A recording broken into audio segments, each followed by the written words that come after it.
الحمد لله وحده والصلاة والسلام على من لا نبي بعده أما بعد فأعوذ بالله من الشيطان الرجيم بسم الله الرحمن الرحيم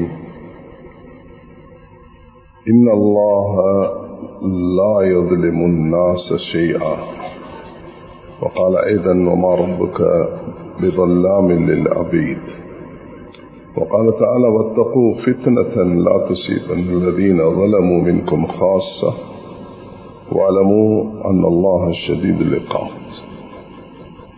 அல்லாஹ்வின் நல்லடியார்களே, அன்பு சகோதரர்களே, பெரியார்களே, அல்லாஹ்வை அஞ்சு பயந்து தக்வாவை கடைபிடிக்குமாறு முதலாம் எனக்கும் அப்பால் உங்களுக்கும் நசீஹத்தும் வசியத்தும் செய்து கொள்கிறேன். இன்று நாம் சஃபருடைய மாதம் முஹர்ரம், சென்ற இஸ்லாமிய கேலண்டரில் முதல் மாதம், இது இரண்டாம் மாதம். ஹிஜ்ரி 1447. ரசூல் ஸல்லல்லாஹு அலைஹி வஸல்லம் அவர்கள் மக்காவிலிருந்து மதீனாவுக்கு ஹிஜ்ரத் செய்து இன்று 1447 வருடங்களாகின்றன. ஸல்லல்லாஹு அலைஹி வஸல்லம் அவர்கள் இந்த உலகிற்கு பிறந்து 1500 வருடங்கள் பூர்த்தியாகும். தன்னுடைய 53 வயதில் ஸல்லல்லாஹு அலைஹி வஸல்லம் மதீனாக்கு ஹிஜ்ரத் செய்தார்கள். அந்த அடிப்படையில் 1500 வருடம் இந்த உலகத்துக்கு இறுதி தூதராக, இறுதி ரசூலாக, அல்லாஹ்வுடைய ஒரு அருளாக, பூரா மனித சமூகத்துக்கு நேர்வழி காட்டக்கூடியவராக, அனைவர்கள் மீதும் மனிதர்களுக்கு அப்பால் மிருகங்கள், கால்நடைகள் அனைத்தின் மீதும் இரக்கமுள்ளவர்களாகவும் ரஹ்மத்தல் லில் ஆலமீன், ஆலத்தாருக்கு ரஹ்மத்தாக அல்லாஹ் அனுப்பியிருக்கிறார். அவர்கள் பிறந்த வஃபாத்தாகிய மாதம் அடுத்த மாதம் முஹர்ரம், எங்களுடைய முதல் மாதம். நாம் இருப்பது இரண்டாம் மாதம், அடுத்து வரப்போகிறது. அது ரபீஉல் அவ்வல். ஸல்லல்லாஹு அலைஹி வஸல்லம் பிறந்து வஃபாத்தாகிய மாதம் தான் ரபீஉல் அவ்வல் மாதம் என்பதாக அடையாளப்படுத்தப்பட்டிருக்கிறது.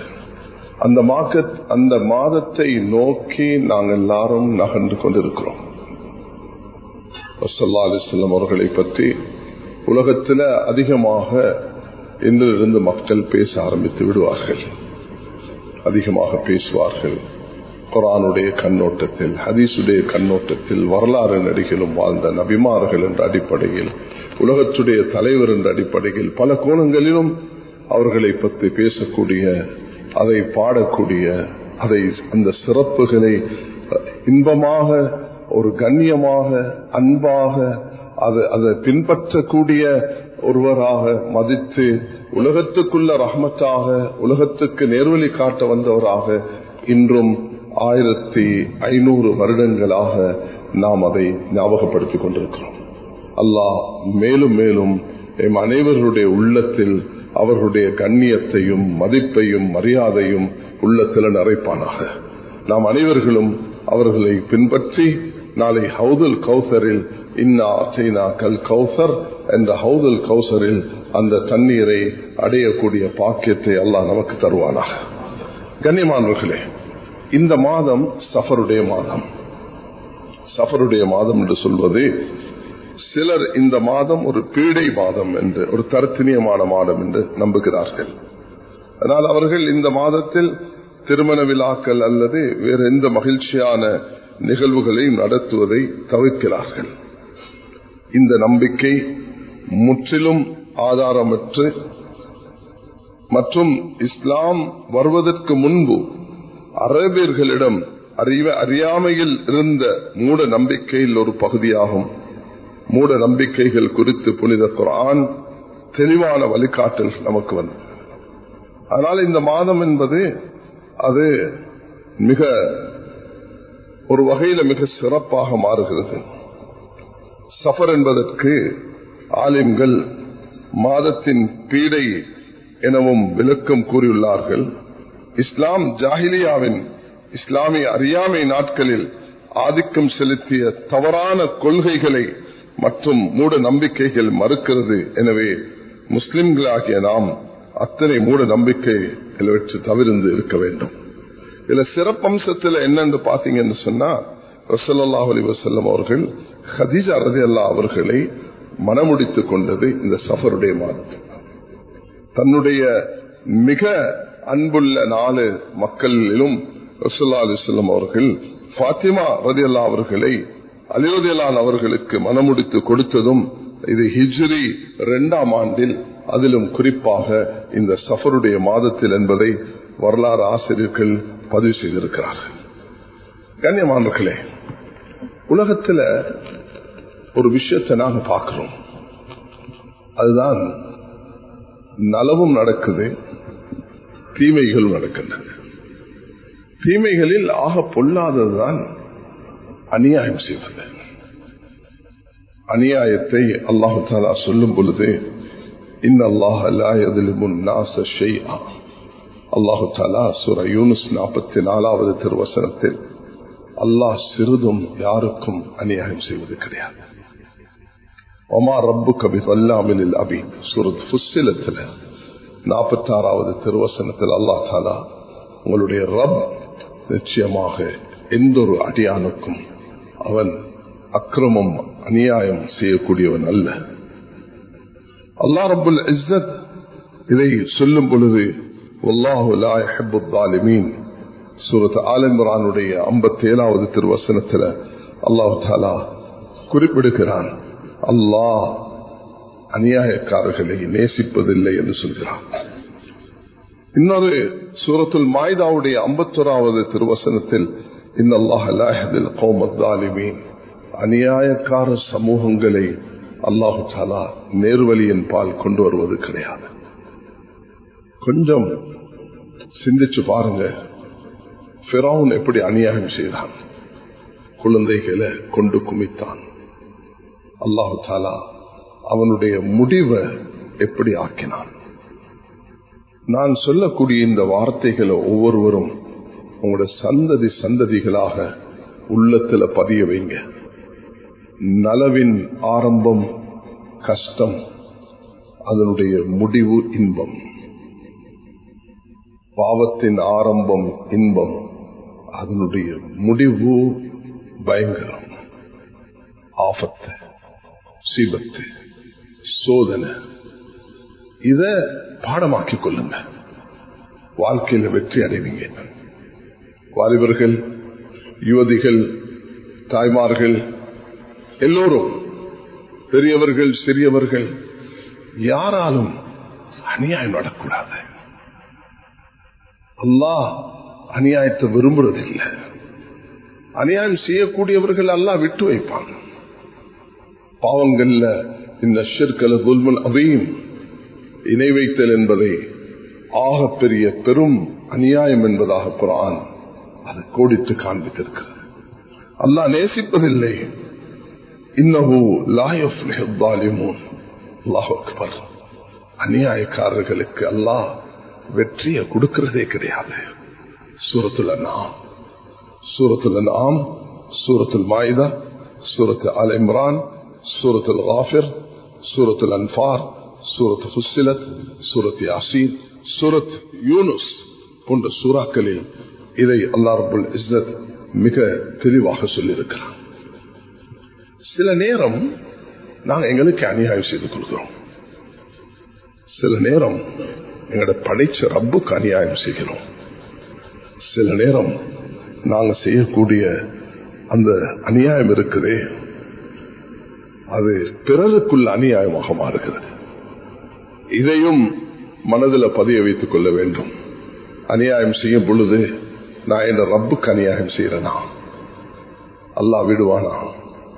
அல்லாஹ்வுடன் யுத்தம் செய்ய முடியுமா? வற்றில ஈடுபடக்கூடியவர்களுக்கு அல்லாஹ் சொல்கிறான், நீ என்னோட யுத்தம் செய்ய வந்திருக்கிறாய், பாப்போம் ஒரு கை என்று சொல்கிறான். அல்லாஹ்வுடன் பாவத்தில் மொபைல் தரப்பட்டிருக்கிறது பாவம் செய்யறதுக்கு அல்ல, கத்தி தரப்பட்டிருக்கிறது குத்தி மக்கள் அநியாயம் செய்யறதுக்கு அல்ல.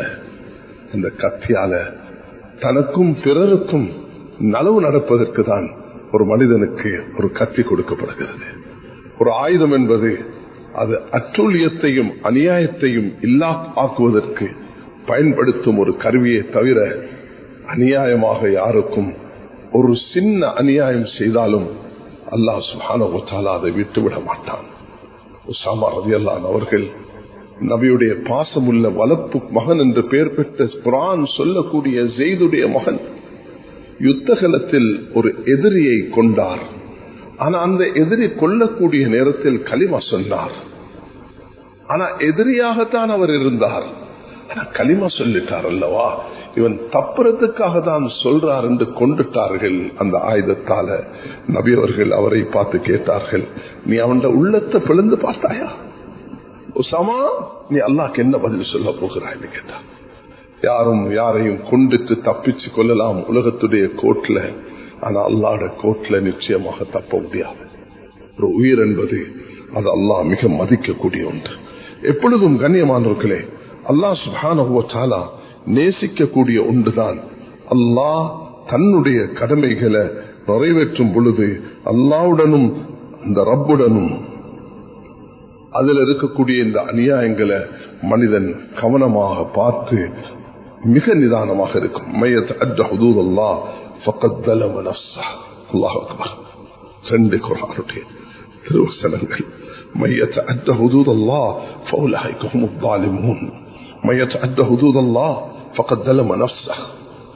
யார் அல்லாஹ்வுடைய எல்லைகளை வகுத்த சட்டங்களை மீறுகிறார்களோ அவர் தனக்கு அநியாயம் செய்து கொண்டார்.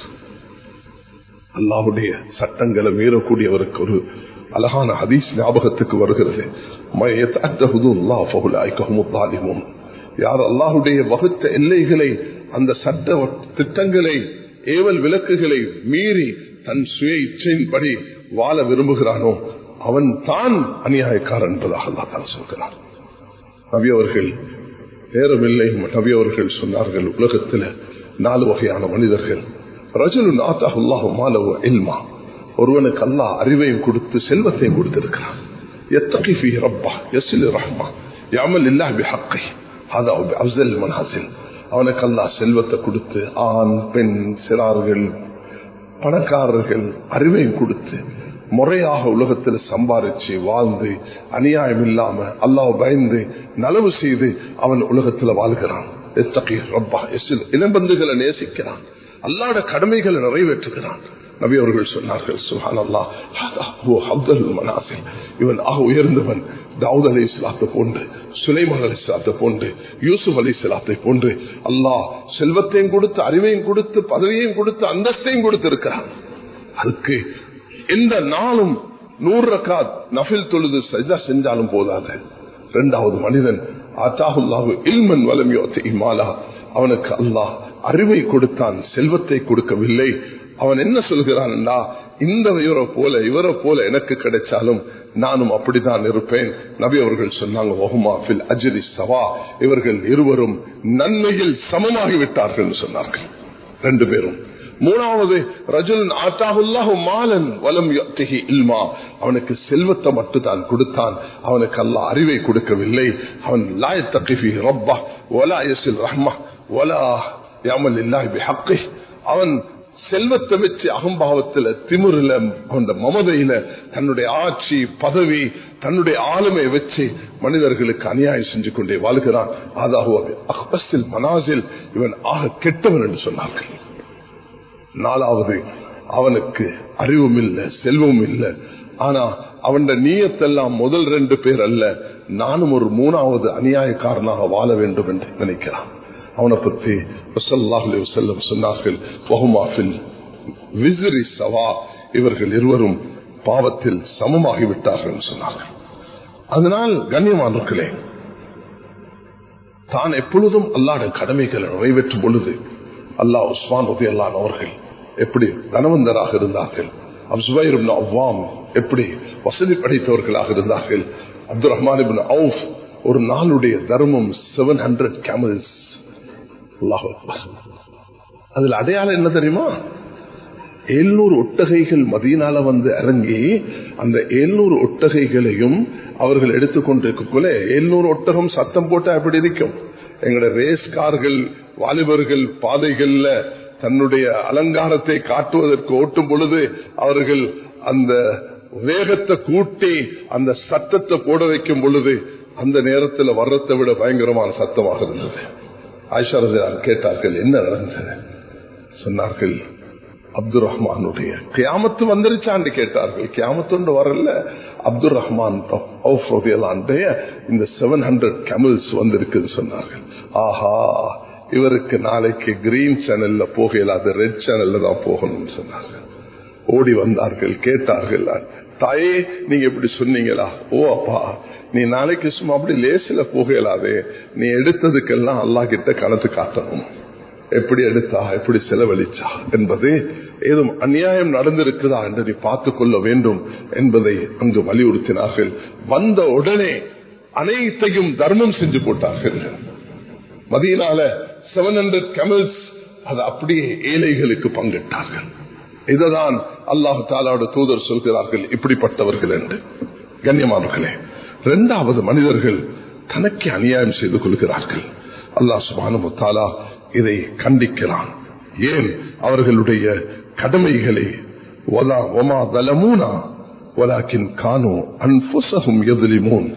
நாம் அவர்களுக்கு அநியாயம் செய்யவில்லை, அவர்கள் எவ்வளவு பேரை பார்க்கிறோம், தான் தெரியாமலும் தெரிந்தும் அறிவிருந்தும் அநியாயக்காரர்களாக மாறும் பொழுது அல்லாஹ் விட்டு வைக்க மாட்டான். உலகத்துல நீங்க வேற எங்கேயும் போக தேவையில்லை, இந்த நாடே பாத்தீங்கன்னா போதும், இந்த சம காலத்துல வாழ்றவர்கள் பாத்தீங்கன்னா போதும், அநியாயக்காரர்கள் அல்லாஹ் தஆலா எப்படி கண்டிக்கிறான் என்பது அல்லாஹ்வுடைய சுன்னத் ஒன்று இருக்குது.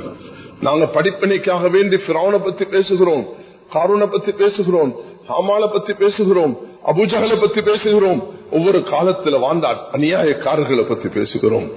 அபூஜஹலே, உன்னை கொண்டுட்டு எனக்கு சந்தோஷம் இல்லை, உனக்கு தண்டனை தாரது எனக்கு சந்தோஷம் இல்லை. அல்லாஹ் படிப்பினை வைத்திருக்கிறான், சில தண்டனைகளில் அல்லாஹ் படிப்பினை வைத்திருக்கிறான். அதை உன்னுடைய மமதையிலும் பெருமையிலும் ஆளுமையிலும் உனக்கு தந்த அலையிலும் நீ மூழ்கி அட்டகாசம் செய்து கொண்டிருந்தாயே, அதுக்காக கிடைச்சதுதான் என்று சொல்லப்படுகிறது.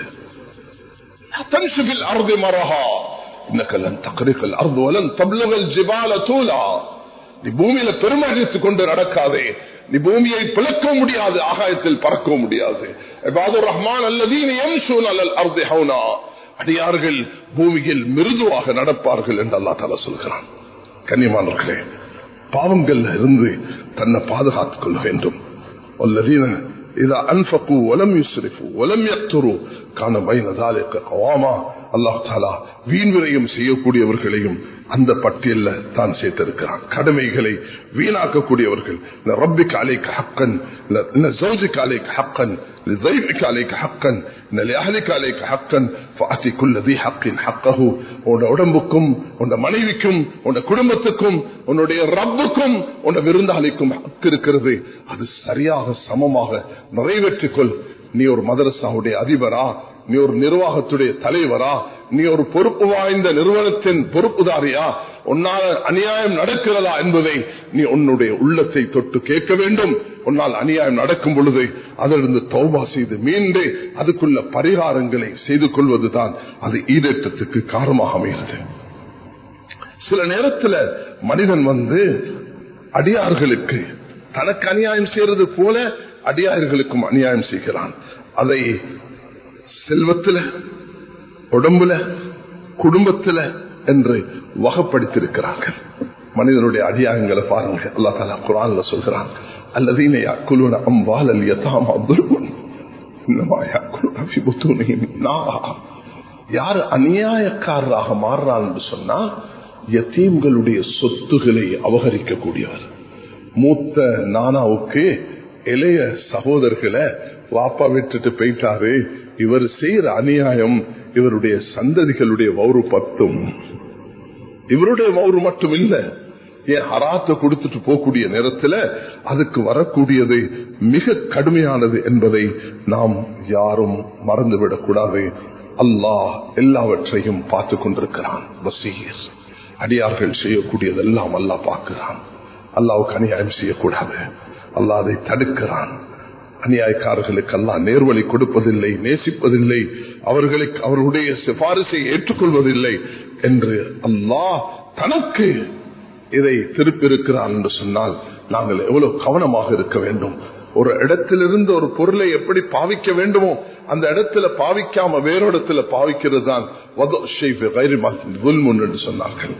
இது இந்த அநியாயம் தனக்கு செய்யும் பொழுது அது தன்னுடைய வாழ்க்கையில பெரிய விபரீதத்தை பாவத்தின் மூலமாக அதுக்குள்ள பரிகாரம் துனியாலேயே மனிதன் தேடிக்கொள்ள வேண்டும்.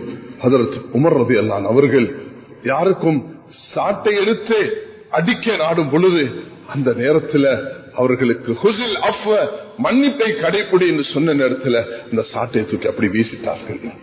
கான வக்காஃப் இந்த கிதாபில்லா, குர்ஆன் முன்னிலையில் சிலை போல் நின்று விட்டார்கள்.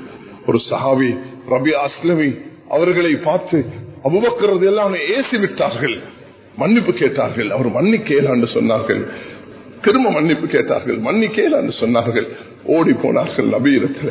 யார சொல்லா, என்னால ஆத்திரம் வந்து ஏசிட்டேன், இவர்கிட்ட மன்னிப்பு கேட்கிறேன், மன்னிக்கிறார்கள் என்று நபி அவங்க அவர் அழைக்கும் பொழுது அவர் சொல்கிறார், ரபியா அஸ்லமி இது நல்ல வேலைதான், அவரே ஏசிட்டு என்னைய பத்தி போய் நபி கிட்ட அவர் சிகாயத்து செய்திருக்கிறார், முறையீடு செய்திருக்கிறார் சொன்னார்.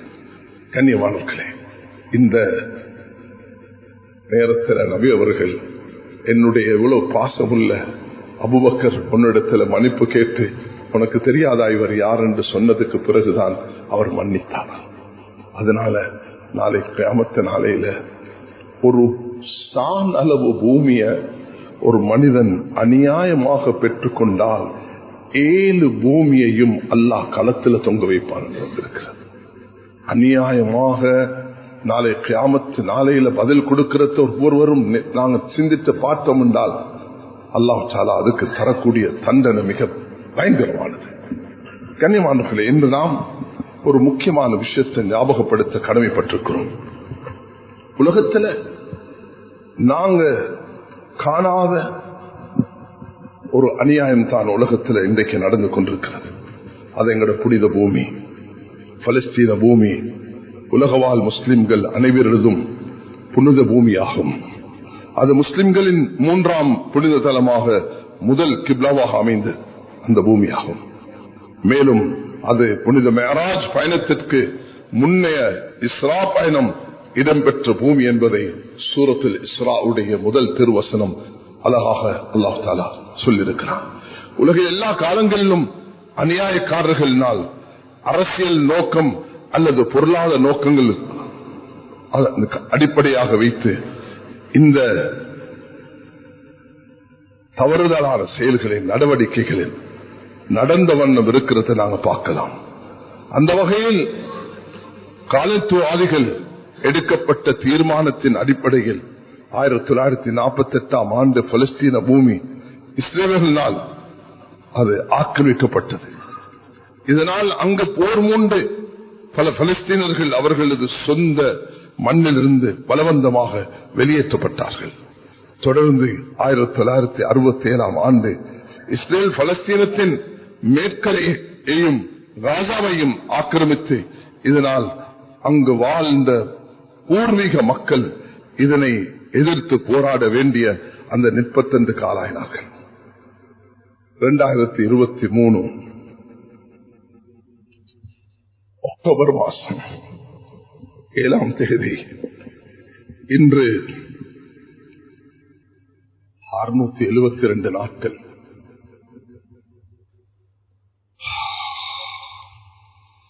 இந்த தேதியிலிருந்து 2 வருட கால போரில் மனிதாபிமானமற்ற முறையில் காசாவில் வாழ்ந்து கொண்டிருந்த குழந்தைகள், பெண்கள், வயோதிகர்கள், போரில் ஈடுபடாதவர்கள் அனைவரும் கொலைக்கும் படுகாயத்துக்கும் பட்டினி சாவிற்கும் இடம் பேருக்கு ஆளாகினர் என்பதில் உலகின் உண்மை. இந்த விளைச்சுத்தனமான தாக்குதல்கள் உலக நாடுகள் பார்த்துக்கொண்டு கேட்டுக்கொண்டும் இருக்கையிலே வைத்தியசாலையோ பாடசாலையோ வணக்க ஸ்தலங்களோ விட்டு வைக்காது அநியாயத்தை தொடர்ந்து கொண்டே இருக்கிறார்கள். இதுவரைக்கும் 59,000 உயிர்கள், 18,000 குழந்தைகள், 214 பால்குடி சிசுக்கள், 12,400 பெண்கள் இதில் உயிரிழந்திருக்கிறார்கள். இந்த ஒரு மனிதாபிமானற்ற இந்த செயல் பாதிக்கப்பட்ட மக்களுக்காக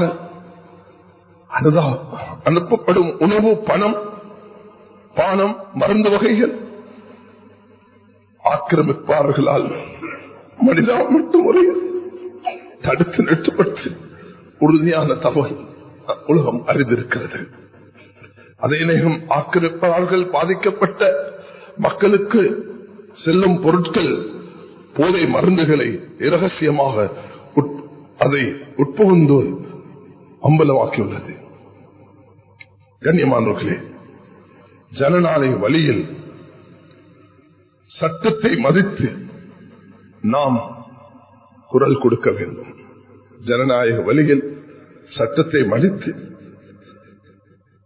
ஜனநாயக ரீதியில் சட்டத்தை மீறாது இவ்வாறான ஈவிரக்கமற்ற செயல்பாடுகளுக்கு எதிரான குரல் கொடுப்பது, அநீதிலை போருக்கு எதிராக அல்லாஹ் தஆலாவிடம் துஆ செய்வது, பாதிக்கப்பட்ட மக்களுக்கு அல்லாஹ்வின் உதவி கிட்ட வேண்டும். ஏனைய உலகவாழ் மக்களும் இவ்வாறான முறையில் பாதிக்கப்படாமல் இருக்க அல்லாஹ்வின் பக்கம் நெருங்கி நோன்பு நோற்று தர்மம் செய்து அல்லாஹ்விடத்துல மன்றாடி இதிலிருந்து நாம் வெளியாகிறதுக்கு முயற்சி செய்ய வேண்டும். எந்த நாளும் ஒரு 3 நிமிஷத்தை எங்களுக்கு ஒதுக்கேலாதா இந்த மக்களுக்கு துஆ செய்ய, இந்த மக்களுக்காக அல்லாஹ்விடத்துல மன்றாட. ஒரு காலத்துல படிச்சிருக்கிறோம், தாத்தாரிகள் 40 நாள்ல இப்படி கொண்டார்கள் என்று.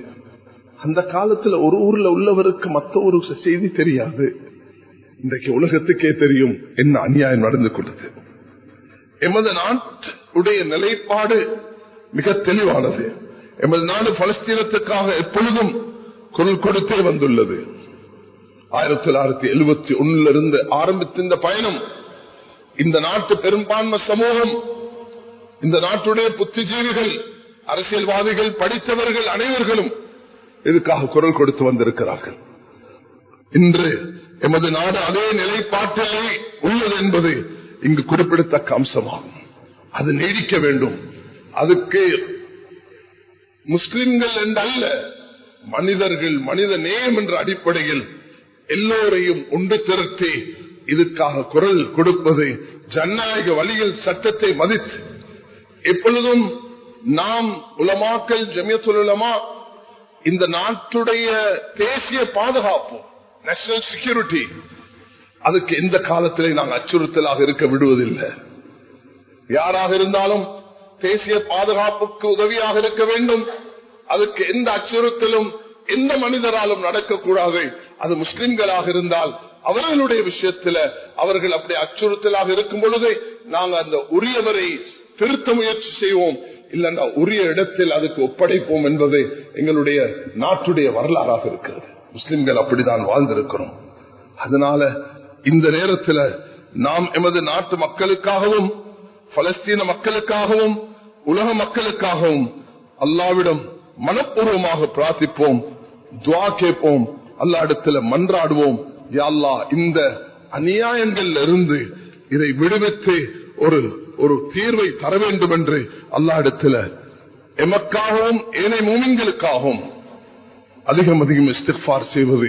கண்ணியமானவர்களே, இந்த ஒரு அநியாயத்துக்கு நாங்க ஒவ்வொரு ஊர்லையும் முஸ்லிம்கள், பௌத்தர்கள், இந்துக்கள், கிறிஸ்தவர்கள் என்ற வேற்றுமை இல்லாமல் ஜனநாயக முறையில், உரிய முறையில் இதுக்குரிய என்ன பொறிமுறைகளை கையாண்டு இந்த அநியாயத்தை நிறுத்துறதுக்கு நாங்க முன்னேறி போக முடியுமோ, அதே நேரத்தில் தர்மம், சதகா, இஸ்திக்ஃபார், அல்லாஹ் இடத்துல நாங்க மன்னிப்பு தேர்றது எங்களுக்கு மட்டுமல்ல, உலகத்தில் வாழக்கூடிய எல்லாத்துக்கும் இது எங்களுக்கு ஒரு மிக முக்கியமான விஷயமாக இருக்கிறது.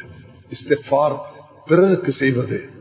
வரக்கூடிய மாதம் ரசூல் ஸல்லல்லாஹு அலைஹி வஸல்லம் உலகத்துக்கு சாந்தியையும் சமாதானத்தையும் கொண்ட மாதம். அவர்கள் பிறந்த மாதம். 1500 வருடங்களுக்கு முன்பு இந்த நியமத்தை அல்லாஹ் எமக்கு தந்திருக்கிறார்.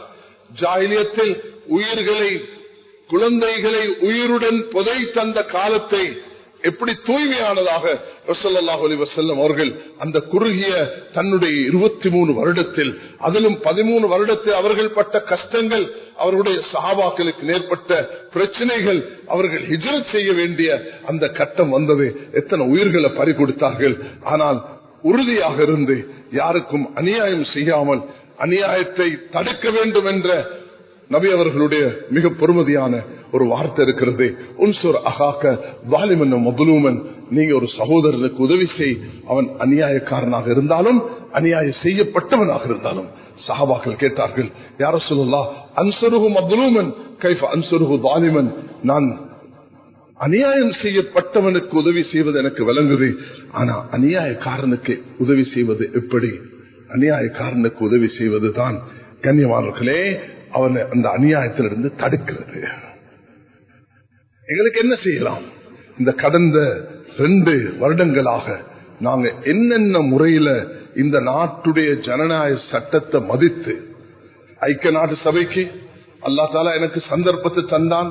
சென்ற வருடம் நான் அங்க போய் இந்த குரல் எழுப்பினேன்.